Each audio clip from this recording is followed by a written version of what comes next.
Sveiki visi, kas mane klausote. Šiandien norėjau jūsų dėmesį pateikti paskaitą temoje proto kontrolė. Ta paskaita anglų kalba ir ją skaitė Aldous Huxley.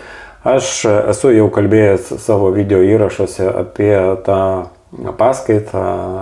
Aldous Huxley, visiems žinomas žmogus, kuris parašė knygą, visiems žinoma knygą Naujas tobulas pasaulis, yra išversta taip pat į lietuvių kalbą. Na ir kada kalbėjau aš apie tą garsiąją paskaitą, pasakojau vieną tokį momentą, kad elitas padarė išvadą ir į žmonės, į tą visą masę žiūri procentų pavydalų 20, 20 ir 60. 20% tie, kurie labai lengvai pasiduoda hipnozei, propagandai, įtakai, tiesiog beleką išgirsta ir jie jau tom patikė. 20% visiškai nepasiduoda jokiai propagandai, hipnozei, turi kritinį mąstymą, o daugelis 60% yra tos žuvytės, kurios plauks ten, kur vėjas papūs. Nesvarbu kokia sistema, ar tai būtų tarybinė sistema, ar tai būtų kapitalistinė sistema, visur ta masė vienoda ir visur ji yra valdoma. Kaip ji yra valdoma, trumpai toje paskaitoje dėstė Aldous Huxley. Ir kalbėdamas apie žmonijos valdymą, apie proto kontrolę, jis kalbėjau, kad visoje žmonijos istorijoje pastoviai vyko visokie sukilimai, karai, revoliucijos ir tai nėra gerai žiūrint iš elito pusės ir visada elitas ieškojo būdų, kaip sukurti tą formulę, kad vergai būtų patenkinti, jie niekada nebesukiltų ir tiesiog priimtų visas tas elito pasiūlytas priemonės, gyvenimo taisyklės ir taip elitas tokiu būdu išspręstų tos žmonijos valdymo klausimus. Taigi formulė 20, 20 ir 60 toje paskaitoje. Trumpai dar galima pasakyti, kad Berklio koledžas, kuriame skaitė tą paskaitą Aldous Huxley, tai prestižinis Amerikos koledžas, ten mokinasi Amerikos elito vaikai, taip kalbant, būsimi Amerikos valdytojai. Ir jeigu jūs klausysite įdėmiai tą paskaitą, ten tikrai labai įdomiai pateikiama visa medžiaga, ta paskaita anglų kalba, aišku, čia tiems, kurie supranta. Jūs išgirsite, kaip karts nuo karto pasakius Aldous Huxley kokią įdomesnę tezę, studentai juokiasi, nes paskaita tikrai buvo pravesta toje temoje ir su tokiais pavyzdžiais, eksperimentų pavyzdžiais, eksperimentų su žiurkėmis pavyzdžiais, su vištomis pavyzdžiais, kaip galima valdyti žmonės ir ta paskaita ir vadinasi galutinė revoliucija. Taigi Aldous Huxley paskaita galutinė revoliucija ir siūlyčiau tikrai jums ją įdėmiai perklausyti, čia tiems, kurie supranta angliškai ir tikrai tai praplės akiratį.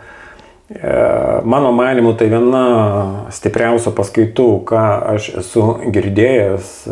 Jeigu būtų mano valia, aš dėstyčiau, įtraukčiau į mokymo programas, tiesiog studentams siūlyčiau išklausyti ją aptarti ir aišku, tas aptarimas gali būti ir diskusijų formatų. Taigi, Aldous Huxley, tai dar trumpai pristatant jį, tai Tavistoko instituto nuleistas ir kitų Anglijos universitetų, aišku, nuleistas, paskirtas propaguoti tas idėjas apie laimės formą. Laimės formą, kad vergai, čia turime galvoje, kad vergai būtų laimingi. kaip laimės forma, toks buvo išsireiškimas tarp Anglijos elito. Na, žmonijos laimės užmaskavimas tais narkotikais, LSD narkotikais, visokiamis tabletėmis, cheminėmis, priemonėmis. Net ir išgirsite, toje paskaitoje bus kalbama apie elektroninės smegenų stimuliacijas, kaip tai padaryti, kaip implementuoti tokius naratyvus, kad vergai patys norėtų įsikalti savo smegenis ar kokį tai čipą, ar dar kažkokias ten smegenų stimuliacinės elektroninės priemonės. Na, iš elito pusės žiūrint į visą tą masę, galima matyti, kad jie viską racionalizuoja ir kada jie kalba, kad kaip užbaigti tas vargus, kančias, tai Aldous Huxley ten pateikė tokį kaip pavyzdį, čia kaip ūkininkas, reiškia elitas sulygina su kokiu geru ūkininku, kuris žiūri tą visą masę į savo bandą ir avių bandą, kaip dėl kažko ta avių banda yra nusiminusi. Na, elitas pasaulio kontrolieriai visada ieško būdų, kaip išlaikyti avinų ramybę ir padaryti jiems, kabutėse, tą tariamą laimę. Pasaulio kontrolieriai, o Aldous Huxley tikrai galima laikyti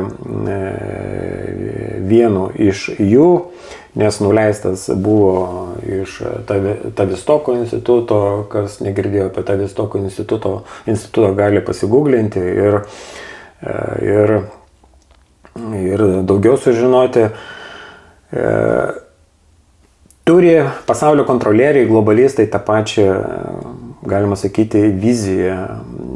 O vizija yra tokia, kad pasaulį, sukurti tą naują pasaulio tvarką, užbaigti visus tos karinius konfliktus, karus, kurie taip pat ir elitui neleidžia ramiai gyventi. Kaip tai galima padaryti, tai toje paskaitoje kalbama apie vienodą masių mąstymą, suvienodinti jį, kaip kalbant, implementuoti zombių mentalitetą.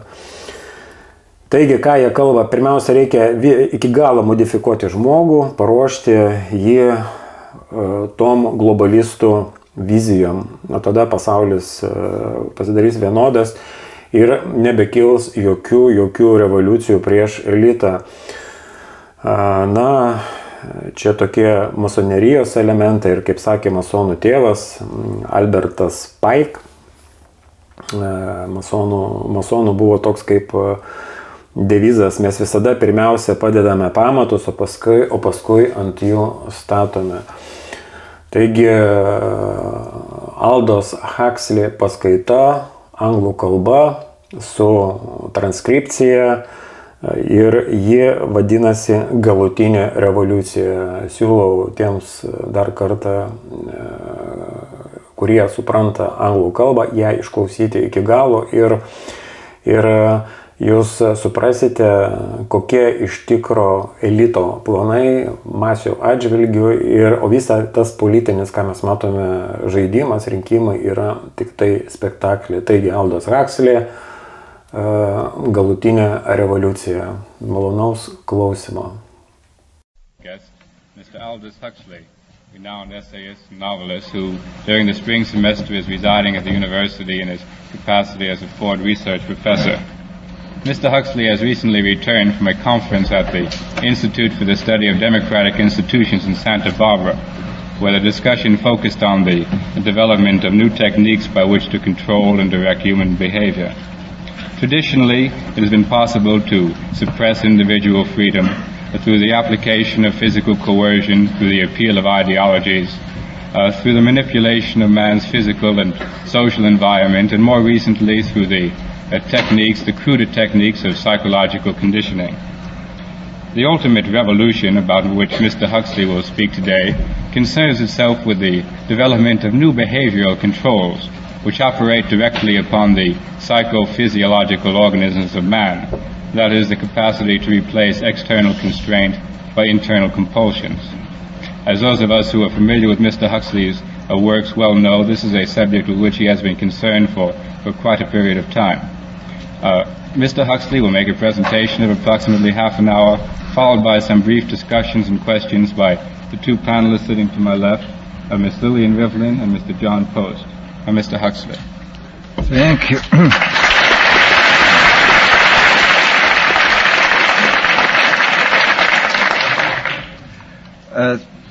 First of all, I'd like to say that the conference at Santa Barbara was not directly concerned with the control of the mind. That was a conference, there have been two of them now, at the University of California Medical Center in San Francisco.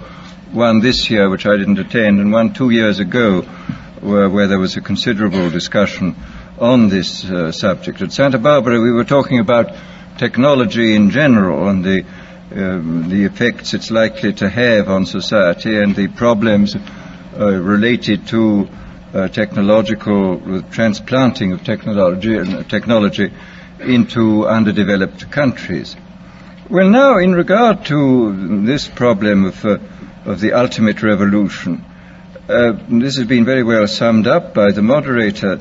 In the past, we can say that all revolutions have essentially aimed at changing the environment in order to change the individual. I mean, there's been the political revolution, the economic revolution, in the time of the Reformation, the religious revolution. All these aimed, as I say, not directly at the human being, but at his surroundings, so that by modifying the surroundings you did achieve, at one remove, an effect upon the human being. Today, we are faced, I think, with the approach of what may be called the ultimate revolution, the final revolution, where a man can act directly on the mind-body of his fellows. Well, needless to say, some kind of direct action on human mind bodies has been going on since the beginning of time.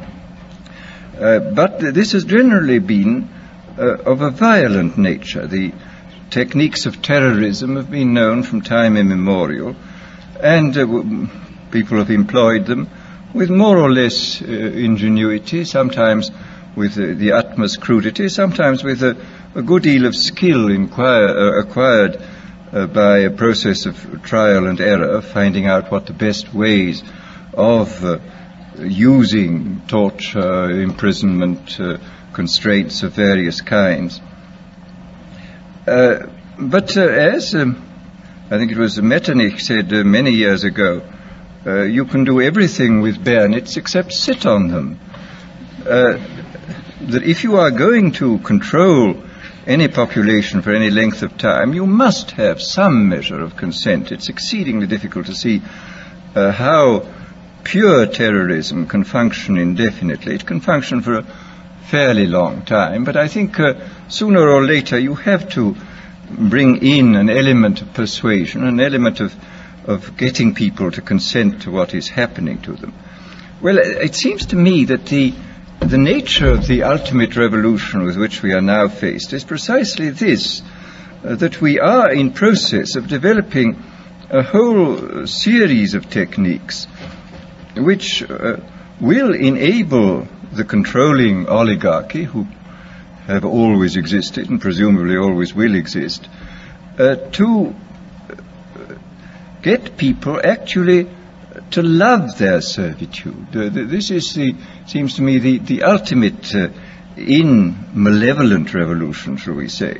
And this is a problem which has interested me for many years, and about which I wrote 30 years ago a fable, The Brave New World, which is essentially the account of a society making use of all the devices at that time available, and some of the devices which I imagined to be possible, making use of them in order to, first of all, to standardize the population, to iron out inconvenient human differences, to create, so to say, mass-produced models of human beings arranged in some kind of a scientific caste system.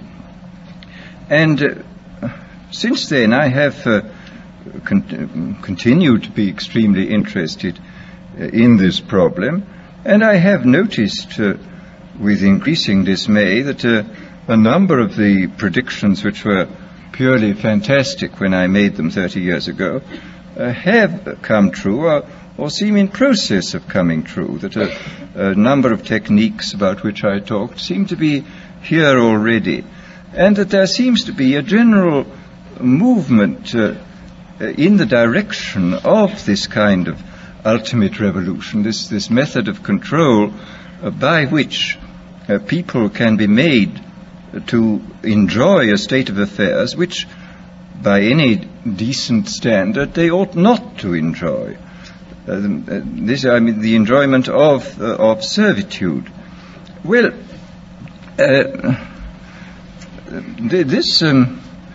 this process, as I say, has gone on for over the years, and I become more and more interested in what is happening. And here I would like briefly to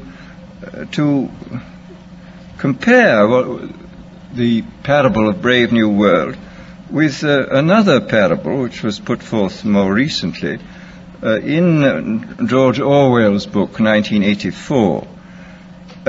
Orwell wrote his book between 45 and 48, at the time when the Stalinist terror regime was still in full swing, and just after the collapse of the Hitlerian terror regime.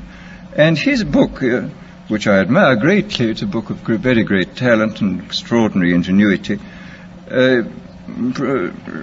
shows, is so to say a projection into the future of the immediate past, of what for him was the immediate past and the immediate present. It was a projection into the future of a society where control was exercised wholly by terrorism and violent attacks upon the mind-body of individuals.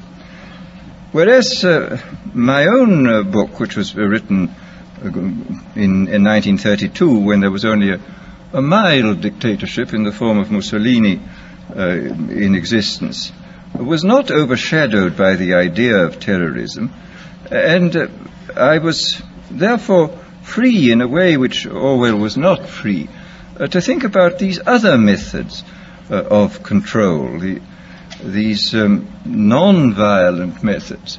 And I'm inclined to think that the scientific dictatorships of the future, and I think there are going to be scientific dictatorships in many parts of the world, will be probably a good deal nearer to the Brave New World pattern than to the 1984 pattern. They will be a good deal nearer, not because of any humanitarian qualms in the scientific dictators, but simply because the Brave New World pattern is probably a good deal more efficient than the other.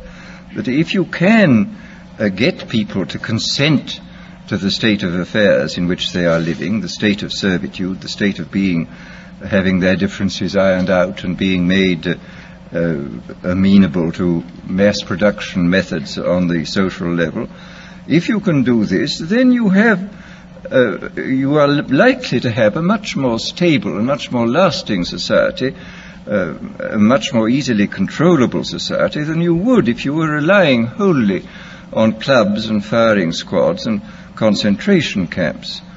So that my own feeling is that the 1984 picture was tinged, of course, by the immediate past and the present in which Orwell was living, but that the past and present of those years does not represent, I feel, the likely trend of what is going to happen.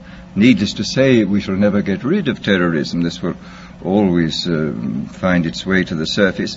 But I think that insofar as dictators become more and more scientific, more and more concerned with a technically perfectly running society, they will be more and more interested in the kind of techniques which I imagined and described from existing realities in Brave New World.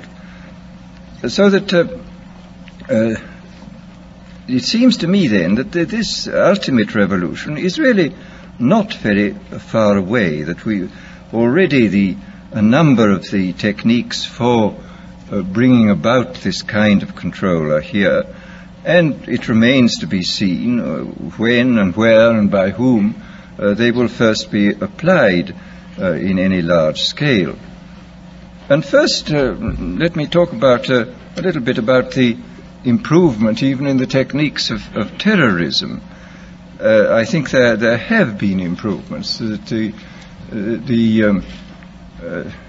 Pavlov, after all, made some extremely profound observations, both on animals and on human beings. And he found, among other things, that conditioning techniques applied to animals or humans in a state either of psychological or physical stress sank in, so to say, very deeply into the mind body of the creature, and were extremely difficult to get rid of, that they seem to be embedded more deeply than other forms of conditioning. And this, of course, this fact, I think, was discovered empirically in the past. People did make use of many of these techniques. But the difference between the old empirical intuitive methods and our own methods is the difference between a sort of hit and miss craftsman's point of view and the genuinely scientific point of view. I mean, I think there is a real difference between ourselves and, say, the inquisitors of the 16th century. We know much more precisely what we are doing than they knew, and we can extend, because of our theoretical knowledge, we can extend what we are doing over a wider area with a greater assurance of producing something which really works. In this context, I would like to mention the extremely interesting chapters in Dr. William Sargent's Battle for the Mind, where he points out how intuitively some of the great religious teachers, leaders of the past, hit on the Pavlovian method. He speaks specifically of Wesley's method of producing conversions, which were essentially based upon a technique of heightening psychological stress to the limit by talking about hellfire, and so making people extremely vulnerable to suggestion, and then suddenly releasing this stress by offering hopes of heaven. And this is a very interesting chapter of showing how completely, on purely intuitive and empirical grounds, a skilled natural psychologist, as Wesley was, could discover these Pavlovian methods. Well, as I say, we now know the reason why these techniques worked, and there is no doubt at all that we can, if we want to, carry them much further than was possible in the past. And of course, in the recent history of brainwashing, both as applied to prisoners of war and to the lower personnel within the Communist Party in China, we see that the Pavlovian methods have been applied systematically and evidently with extraordinary efficacy. I mean, I think there can be no doubt that by the application of these methods, a very large army of totally devoted people has been created. The conditioning has been driven in, so to say, by kind of psychological iontophoresis into the very depth of the people's being, and has got so deep that it's very difficult for it ever to be rooted out. And these methods, I think, are a real refinement on the older methods of terror, because they combine methods of terror with methods of acceptance, that the person who he is subjected to a form of terroristic stress, but for the purpose of inducing a kind of voluntary, quotes, acceptance of the state and the psychological state into which he has been driven, and the state of affairs within which he finds himself. So that, as I say, there has been, I think, a definite improvement, shall we say, even in the techniques of terrorism.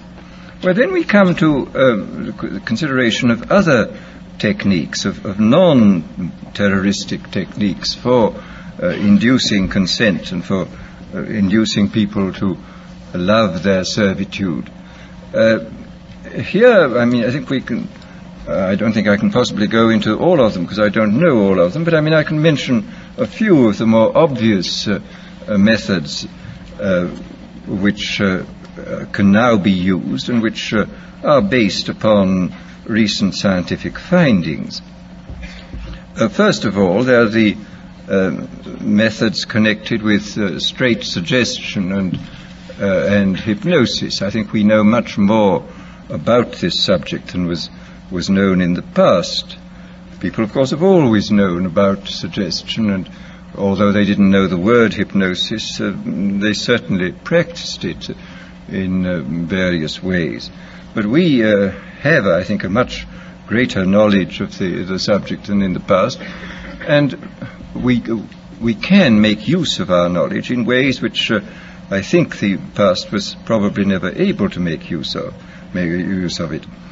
For example, one of the things we now know for certain is that there is, of course, an enormous, I mean, this has been always known, a very great difference between individuals in regard to their suggestibility. But we now, I think, know pretty clearly the sort of statistical structure of a population in regard to its suggestibility. It's very interesting when you look at the findings in different fields. I mean, in the field of hypnosis, in the field of administering placebos, for example, in the field of general suggestion in states of drowsiness or of light sleep, you will find the same sorts of orders of magnitude continually cropping up. You will find, for example, that the experienced hypnotists will tell one that the number of people, the percentage of people who can be hypnotized with the utmost facility, just like that, is about 20%. That about a corresponding number at the other end of the scale are very, very difficult or almost impossible to hypnotize, and that in between there lies a large mass of people who can, with more or less difficulty, be hypnotized, that they can gradually be, if you work hard enough at it, be got into the hypnotic state. And in the same way, the same sort of figures crop up again, for example, in relation to the administration of placebos. A big experiment was carried out 3 or 4 years ago in the General Hospital in Boston on post-operative cases where several hundred men and women suffering comparable kinds of pain after serious operations were given injections whenever they asked for them, whenever the pain got bad, and the injections 50% of the time were of morphia and 50% of the time were of distilled water. And about 20% of those who went through the experiment, about 20% of them got just as much relief from the distilled water as from the morphia. About 20% got no relief from the distilled water, and in between were those who got some relief or got relief occasionally. So here again we see the same sort of distribution. And similarly with regard to what in Brave New World I call hypnopedia, which is the sleep teaching. I was talking not long ago to a man who manufactures records which people can listen to during the light part of sleep. I mean, these are records for getting rich, for sexual satisfaction, for confidence in salesmanship, and so on. And he said it's very interesting that these records are sold on a money-back basis, and he says that there is regularly between 15 and 20% of people who write indignantly saying the records don't work at all, and he sends the money back at once. On the other hand, there are some, over 20% who write enthusiastically, saying they're now much richer, their sexual life is much better, etc., etc. And these, of course, are the dream clients, and they buy more of these records. And then in between are those who complain they're not getting much results, and they have to have letters written to them saying, well, go persist, my dear, go on, and you'll get there. And they generally do get results in the long run. Well, as I say, this... on the basis of this, I think we see quite clearly that the human populations can be categorized according to their suggestibility fairly clearly. I suspect very strongly that this 20% is the same in all these cases. And I suspect also that it would not be at all difficult to recognize in very early childhood who were those who were extremely suggestible, who were those who were extremely unsuggestible, and who were those who occupied the intermediate space. Quite clearly, if everybody were extremely unsuggestible, organized society would be quite impossible. And if everybody were extremely suggestible, then dictatorship would be absolutely inevitable. I mean, it's very fortunate we have people who are moderately suggestible in the majority, and who therefore preserve us from dictatorship, but do permit organized society to be formed. But once given the fact that there are these 20% of highly suggestible people, it becomes quite clear that this is a matter of enormous political importance. For example, any demagogue who is able to get hold of a large number of these 20% of suggestible people and to organize them is really in a position to overthrow any government in any country. And I mean, I think this, after all, we've had the most incredible example in recent years of what can be done by efficient methods of suggestion and persuasion in the form of Hitler. Anybody who's read, for example, Bullock's Life of Hitler comes forth from this with a sort of horrified admiration for this infernal genius who really understood human weaknesses, I think, almost better than anybody, and who exploited them with all the resources then available. I mean, he knew everything. I mean, for example, he knew intuitively this Pavlovian truth that conditioning installed in a state of stress or fatigue it goes much deeper than conditioning installed at other times. This was why all his big speeches were organized at night. He speaks of this quite frankly, of course, in Mein Kampf. He says this was done solely because people are tired at night and therefore are much less capable of resisting persuasion than they would be during the day.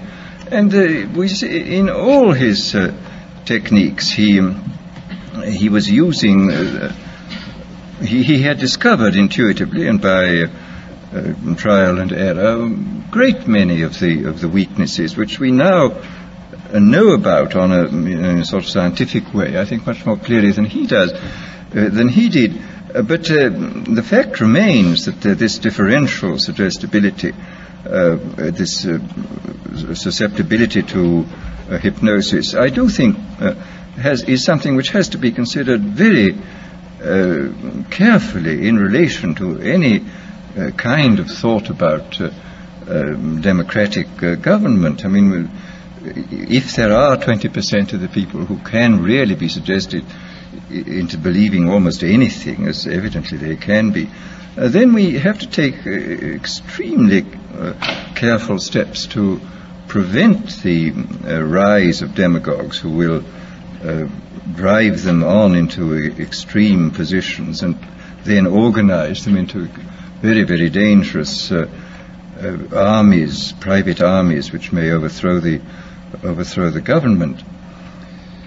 Well, this, as I say, is in this field of pure persuasion. I think we do know much more than we did in the past, and obviously we now have mechanisms for multiplying the demagogue's voice and image in a quite hallucinatory way. I mean, the television and the radio. Hitler was making enormous use of the radio. He could speak to millions of people simultaneously. I mean, this alone, of course, creates an enormous gulf between the modern and the ancient demagogue.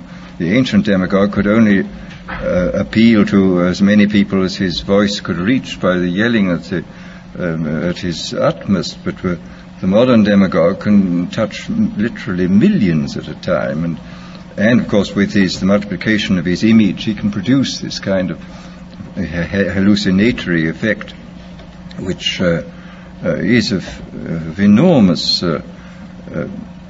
hypnotic and suggestive importance. But then there are various other methods which one can think of, which have, thank heaven, as yet not been used, but which obviously could be used. There is, for example, the pharmacological method. This was one of the things I talked about in Brave New World. I invented a hypothetical drug called soma, which of course could not exist as it stood there, because it was simultaneously a stimulant, a narcotic, and a hallucinogen, which seems unlikely in one substance. But the point is that if you applied several different substances, you could get almost all these results even now. And the really interesting thing about the new chemical substances, the new mind-changing drugs, is this, that whereas if you look back into history, it's clear that man has always had a hankering after mind-changing chemicals. He has always desired to take holidays from himself. But and this is the most extraordinary fact of all, is that every naturally occurring stimulant, narcotic, sedative, or hallucinogen was discovered before the dawn of history. I don't think there is one single one of these naturally occurring ones which modern science has discovered. Modern science, of course, has discovered better ways of extracting the active principles from these drugs, and, of course, has discovered numerous ways of synthesizing new substances of extreme power. But the actual discovery of these naturally occurring things was made by primitive man, goodness knows how many centuries ago. There is, for example, underneath the lake dwellings, the early Neolithic lake dwellings which have been dug up in Switzerland, we find poppy heads, which looks as though people were already using this most ancient and powerful and most dangerous of narcotics, even in the days before the rise of agriculture, so that man was apparently a dope addict before he was a farmer, which is a very, very curious comment on human nature. But the difference, as I say, between the ancient mind changers, the traditional mind changers, and these new substances is that they were extremely harmful, and the new ones are not. I mean, even the permissible mind changer, alcohol, is not entirely harmless, as people may have noticed, and the other ones, the non-permissible ones, such as opium and cocaine, opium and all its derivatives, are very harmful indeed. That they rapidly produce addiction, and in some cases lead at an extraordinary rate to physical degeneration and death. Whereas these new substances, this is really very extraordinary, that a number of these new mind-changing substances can produce enormous revolutions within the mental side of our being, and yet do almost nothing to the physiological side. I mean, you can have an enormous revolution, for example, with LSD-25 or with the newly synthesized drug psilocybin, which is the active principle of the Mexican sacred mushroom. You can have this enormous mental revolution with no more physiological revolution than you would get from drinking 2 cocktails. And this is really a most extraordinary fact. And it is, of course, true that pharmacologists are producing a great many wonder drugs, which where the cure is almost worse than the disease.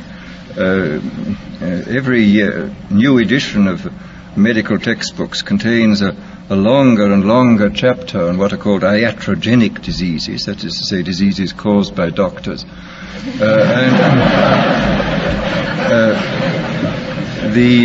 And this is quite true, that many of the wonder drugs are extremely dangerous. I mean, they can produce extraordinary effects, and in critical conditions they should certainly be used, but they should be used with the utmost caution.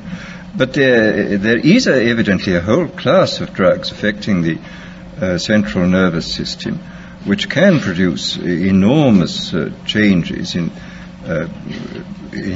sedation, in euphoria, in energizing the whole mental process, without doing any perceptible harm to the body. And in this sense, this represents, it seems to me, the most extraordinary revolution, that it in the hands of a dictator, these substances of one kind or another could be used in the most with complete, first of all, with complete harmlessness, and the result would be that I mean, you can imagine a euphoric which would make people thoroughly happy even in the most abominable circumstances. I mean, these things are possible. I mean, this is the extraordinary thing. I mean, after all, this has even been true with the crude oil drugs. I mean, as Haussmann years ago remarked apropos of Milton's Paradise Lost, he says, and beer does more than Milton can to justify God's ways to man.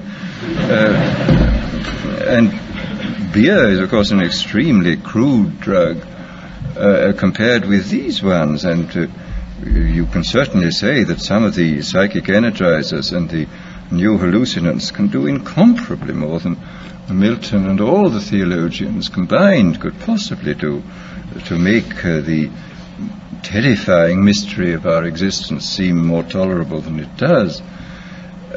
So that here, I think, one has an enormous area in which the ultimate revolution could function very well indeed. An area in which a great deal of control could be used by, not through terror, but through making life seem much more enjoyable than it normally does. Enjoyable to the point where, as I've said before, human beings come to love a state of things which by any reasonable and decent human standard they ought not to love. And this, I think, is perfectly possible. Well, then, very briefly, let me speak about one of the more recent developments of in the sphere of neurology, the implantation of electrodes in the brain. This, of course, has been done on a large scale in animals, and in a few cases it's been done in in cases of the hopelessly insane. And it is, anybody who's watched the behavior of rats with electrodes planted in different centers must come away from this experience with the most extraordinary doubts about what on earth is in store for us if ever this is got hold of by a dictator, if I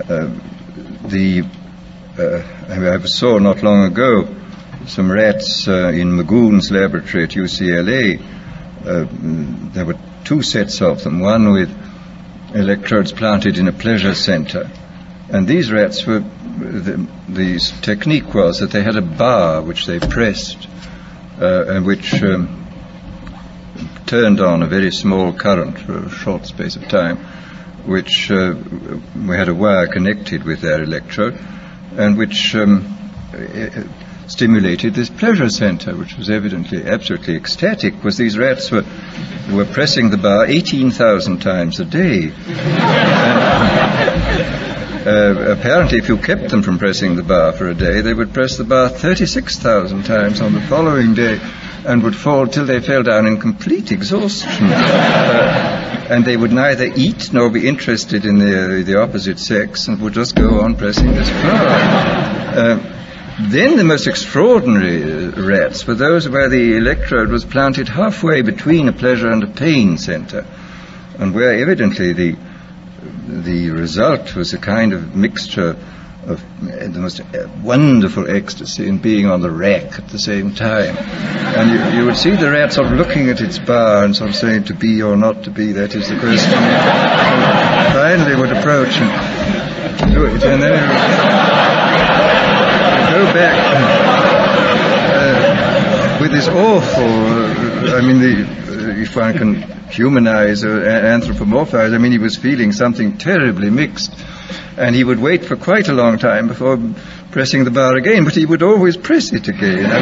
This was the extraordinary thing. And I noticed in this most recent issue of Scientific American, there's a very interesting article on electrodes in the brains of chickens, where the technique is very ingenious. You sink into their brains a little socket with a screw on it, and the electrode then can be screwed deeper and deeper into the brain stem, and you can test at any moment, according to the depth which goes in fractions of a millimeter, of what you're stimulating.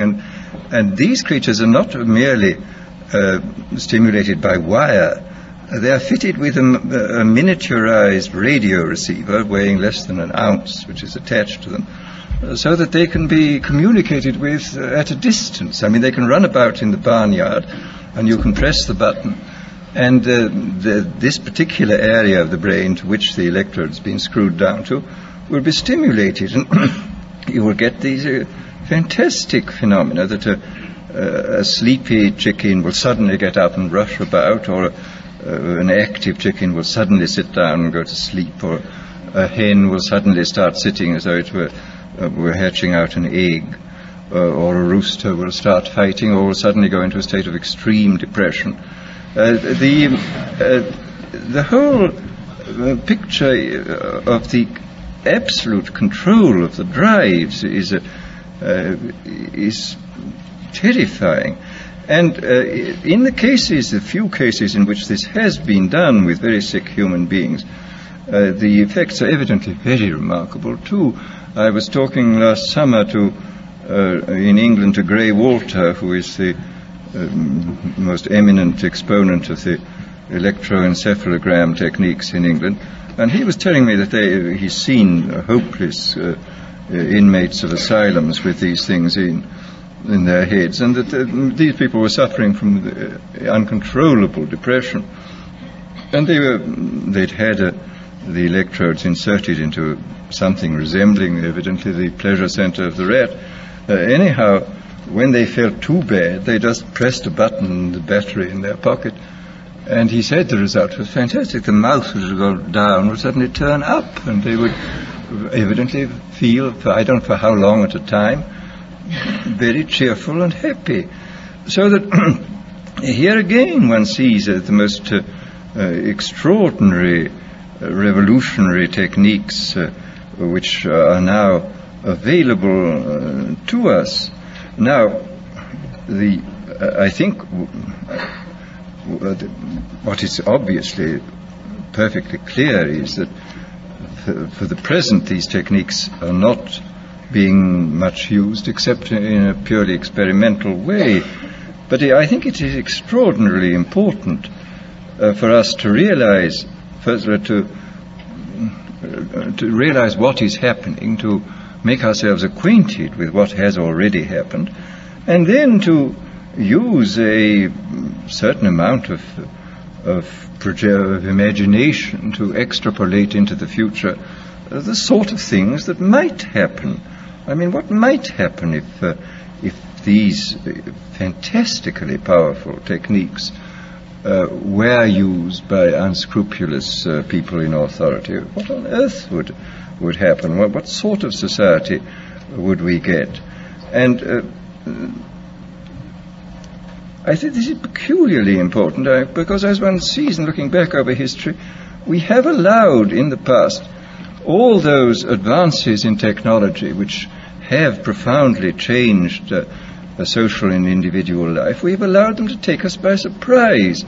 I mean, it seems to me that during the late 18th century and early 19th century, when the new machines were making possible the factory system, it was not beyond the wit of man to see to look at what was happening and to project into the future, and maybe to forestall the really dreadful consequences which plagued England and most of Western Europe and most of this country for about 50 or 60 years, the horrible abuses of the factory system. I mean, if a certain amount of forethought had been devoted to the problem at that time, if people had first of all found out what was happening and then used their imagination to see what might happen, and then had gone on to work out means by which the worst applications of the new techniques should not take place, then I think Western humanity might have been spared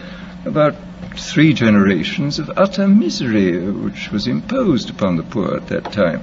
And similarly with various technological advances now. I mean, it's quite clear we have to start thinking very, very hard about the problems of automation.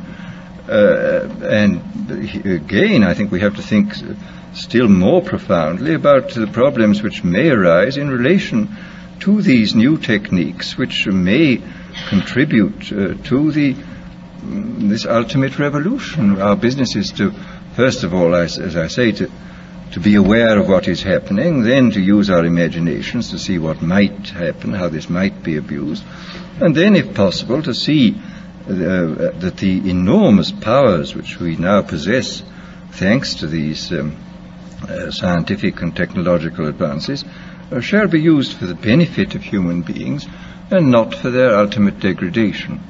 Thank you.